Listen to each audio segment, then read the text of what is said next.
recycle, may proper waste management din tayo kung saan ilalagay, may oras ang paghakot ng basura, at meron din schedule.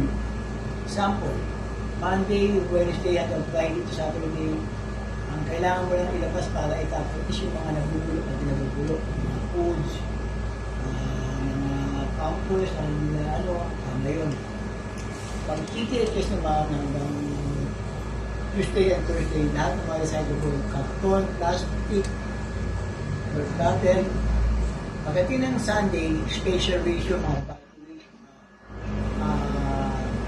aparador na sila, pero sa ngayon, case-to-case basis na kasi limited lang yung stock natin. Kaya bago ang mag-copy ngayon, ay schedule lang yun sa tapos meron tayong MRS, yung material recovery system. Nakikita nyo doon ang bakal. Lahat ng pet pampers din yung nahulog. Tapos pag napuno na yun, binibenta natin yun sa junk shop. Para sa ganun, hindi na siya pupunta pa sa log chain. Hindi na siya makakadagdag sa kasi alam niyo, mga basura yung nakakot sa barangay ng truck.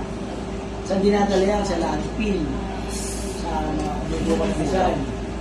Pag dumating yung oras na mapupuno na siya, nakakalat na naman tayo na tapunan. Kaya ang ginagawa natin yun sa barangay pa lang, bawasan na yung